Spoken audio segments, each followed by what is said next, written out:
ओम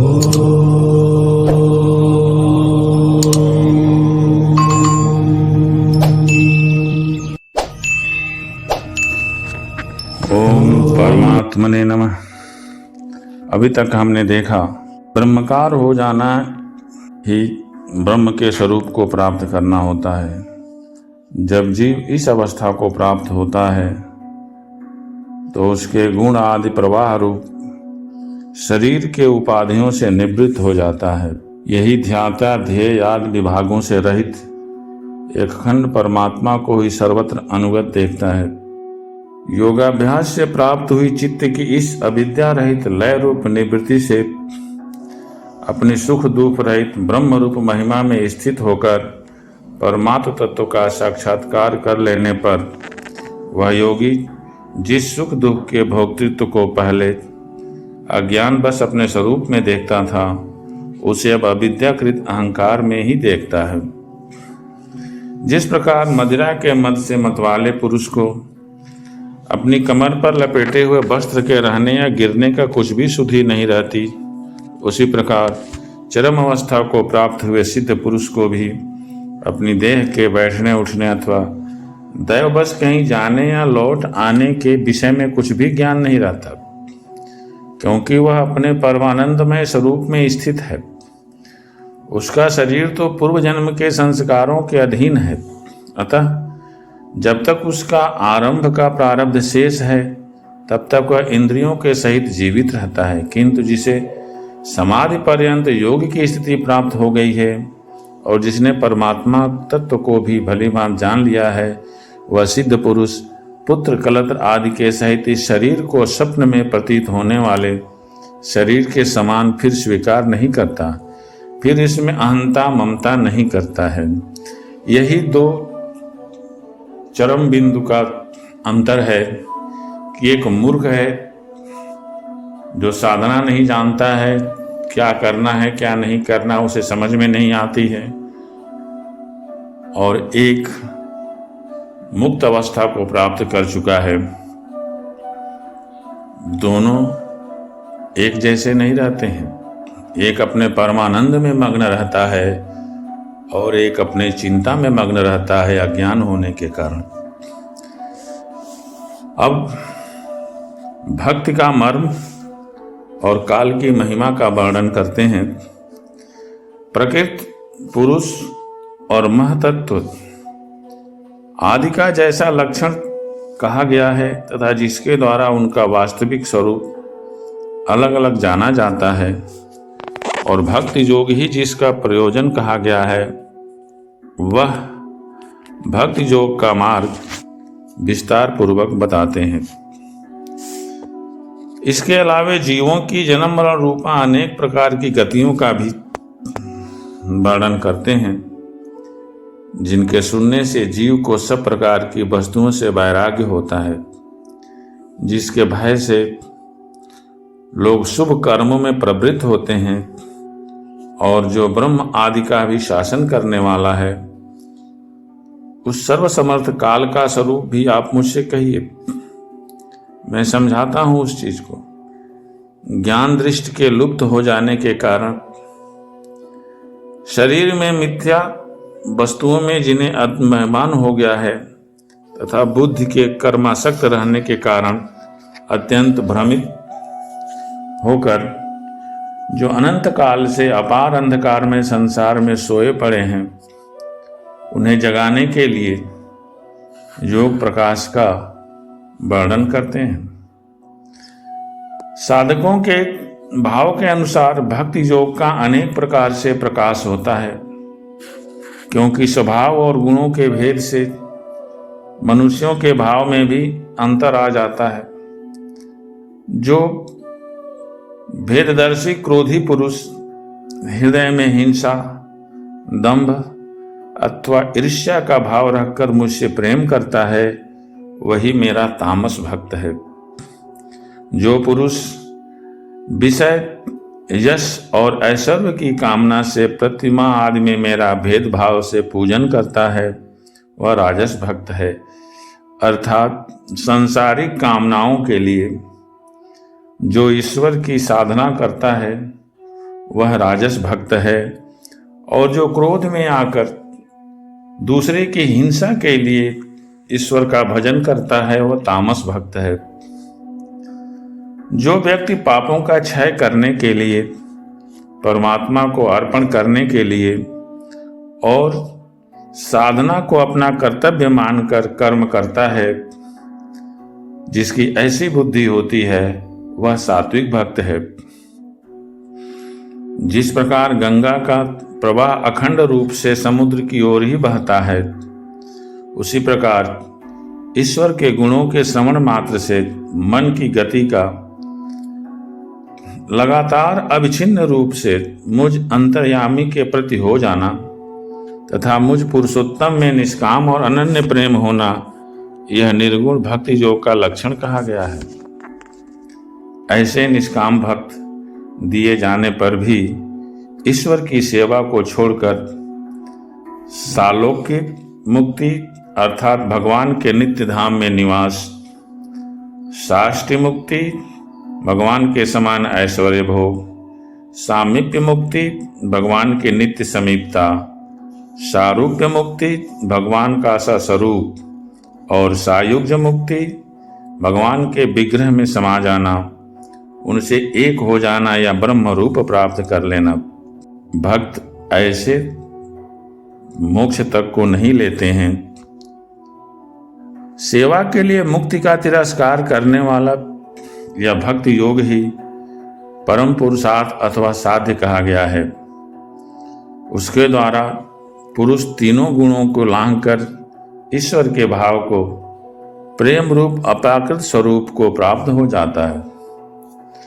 निष्काम भाव से श्रद्धा पूर्वक अपने नित्य नैमित्तिक कर्तव्यों का पालन कर नित्य प्रति हिंसा रहित उत्तम क्रिया योग का अनुष्ठान करने और ईश्वर प्रतिमा का दर्शन, स्पर्श, पूजा, प्रार्थना और अर्चना करने से प्राणियों में ईश्वर की भावना करने, धैर्य और वैराग्य के सहारे महापुरुषों का मान, गरीबों पर दया और समान स्थिति वालों के प्रति मित्रता का व्यवहार करने वाला, यम नियम का पालन और अध्यात्म शास्त्रों का श्रवण और ईश्वर नामों का उच्चारण स्वर से कीर्तन करने से तथा मन का सरल होना चाहिए। मन में कोई छल कपट नहीं होना चाहिए। छल कपट से ईश्वर नहीं मिलता है। हम कितना हो आराधना करें, साधना करें, कुछ भी करें, अंदर छल कपट रहता है तो कुछ नहीं होता है। साधु संतों का साथ और अहंकार के त्याग से भागवत धर्म का अनुष्ठान करने वाले भक्त पुरुष का चित्त अत्यंत शुद्ध होकर ईश्वर के गुणों के श्रवण मात्र से अनायास ही ईश्वर में लग जाता है। जैसे वायु के द्वारा उड़कर जाने वाला गंध अपने आश्रय फूल से घ्राणेन्द्रियों तक पहुंच जाता है, उसी प्रकार भक्ति योग में तत्पर और राग द्वेष अर्थात मोह माया के विकारों से रहित चित्त परमात्मा को प्राप्त कर लेता है। ईश्वर आत्मा रूप से सदा सभी जीवों के में स्थित है। इसलिए जो लोग ईश्वर सर्वभूत स्थित परमात्मा का आनंद करके केवल प्रतिमा का ही पूजन करते हैं, उनकी वह पूजा स्वांग मात्र है। अर्थात जो सोचते हैं कि इसी में ही ईश्वर है, वह एक तरह का ढोंग होता है। ईश्वर सबका आत्मा, परमेश्वर और सभी भूतों में स्थित है।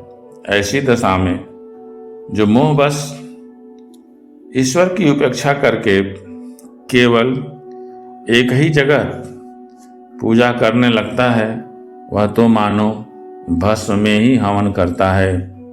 अर्थात ईश्वर हर जगह है, यही मानकर ईश्वर का ध्यान करना चाहिए। मन में छल कपट नहीं रखना चाहिए।